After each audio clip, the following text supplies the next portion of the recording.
এখানে লোককাহিনীতে একটি রহস্যময় প্রাণী সম্পর্কে একটি গল্প রয়েছে, গভীর উডসের হুইসপার। উত্তর ইউরোপের ছায়াময় বনের গভীরে গ্রামবাসীরা দ্য হুইসপারারের কথা বলে, যে একটি প্রাণী লুকিয়ে থাকে যেখানে সূর্যের আলো সবেমাত্র ঘন ছাউনির মধ্য দিয়ে ফিল্টার করে। দ্য হুইসপারারের কিংবদন্তি বহু শতাব্দী ধরে রহস্য এবং ভয়ে আবৃত।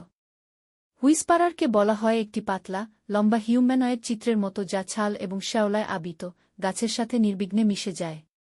এর চোখ কুয়াশার মধ্য দিয়ে চাঁদের আলোর মতো ম্লানভাবে জ্বলজ্বল করে এবং এর কণ্ঠস্বরকে একটি নরম গোঙানি হিসাবে বর্ণনা করা হয় যা একবারে সব জায়গা থেকে আসে বলে মনে হয়। অনেকে দাবি করে যে এটি দুষ্টু বা কল্যাণকর নয়, কিন্তু মানব বিষয়ের প্রতি সম্পূর্ণ উদাসীন, যারা এর ডোমেনের মধ্যে খুব বেশি দূরে চলে গেছে তাদের ছাড়া। কিংবদন্তির উৎস গল্পটি শুরু হয় বিজর্ন নামের এক শিকারীর গল্প দিয়ে। তার সাহসিকতার জন্য পরিচিত, বিজর্ন একটি কঠোর শীতকালে তার গ্রামের জন্য যোগান দেওয়ার জন্য খেলার সন্ধান করে বনের কেন্দ্রস্থলে প্রবেশ করেছিল যেখানে অন্য কেউ হাঁটার সাহস করেনি। দিনগুলি সপ্তাহে পরিণত হয়েছিল এবং বিজর্ন আর ফিরে আসেনি। অবশেষে যখন গ্রামবাসীরা তাকে খুঁজে পেল, তখন সে একটি বিশাল ওক গাছের গোড়ায় বসেছিল, তার মুখ শান্ত আতঙ্কে হিম হয়ে গিয়েছিল। বিজর্নের পাশে গাছে একটি রহস্যময় খোদাই করা ছিল, যা সর্পিল লতা দিয়ে ঘেরা চোখের মতো। কোনো ট্র্যাক, একটি সংগ্রামের কোনো চিহ্ন এবং কোনো ক্ষত তার শরীরের ক্ষতি করেনি। শুধু ফিসফিসানি বাতাস যে মনে হয় বিজর্ন এর নাম পুনরাবৃত্তি। তারপর থেকে গ্রামবাসীরা দাবি করেছিল যে যে কেউ বনের গভীরে প্রবেশ করবে সে তাদের নিজের নামটি একটি অদেখা কণ্ঠে মৃদু উচ্চারিত শুনতে পাবে। কিছু যারা ফিসফিস অনুসরণ করেছিল তারা অন্ধকার থেকে তাদের দেখার উজ্জ্বল চোখ দেখার গল্প নিয়ে ফিরেছিল। অন্যদের আর দেখা হয়নি।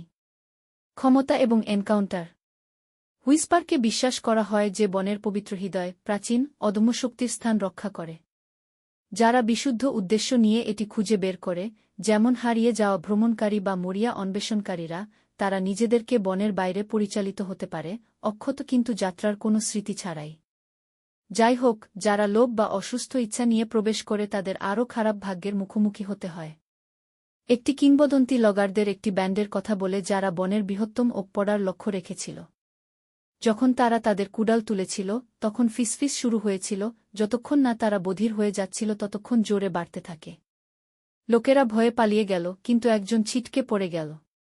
তার সঙ্গীরা তাকে অনেক দিন পর খুঁজে পেয়েছিলেন, মাটিতে শিক্ট, তার চামড়া ধীরে ধীরে ছালে রূপান্তরিত হচ্ছে। আধুনিক দর্শন। আজও এই অঞ্চলের হাইকার এবং ক্যাম্পাররা ভয়ঙ্কর মুখোমুখি হওয়ার রিপোর্ট করে। কেউ কেউ তাদের নাম ডাকার ফিসফিস শুনতে দাবি করে, আবার কেউ কেউ গাছে অদ্ভুত খোদাই খুঁজে পাওয়ার বর্ণনা দেয়, সবসময় তাজা, যেন নতুন খোদাই করা। এই অঞ্চলে বন্যপ্রাণী প্রায় নিঃশব্দে নীরব থাকে, যেন শ্রদ্ধা বা ভয়ে। স্থানীয় গাইডরা দর্শনার্থীদের সতর্ক করে বনকে সম্মান করতে এবং এর থেকে কিছু না নিতে। যদি আপনি ফিসফিস শুনতে পান, তারা বলে, উত্তর দেবেন না, অনুসরণ করবেন না, মাটিতে চোখ রেখে চলে যাও, আর তুমি জঙ্গল ছেড়ে যেতে পারো। আপনি কি মনে করেন? আমাদের কি গল্পের কোনো অংশে প্রসারিত করা উচিত?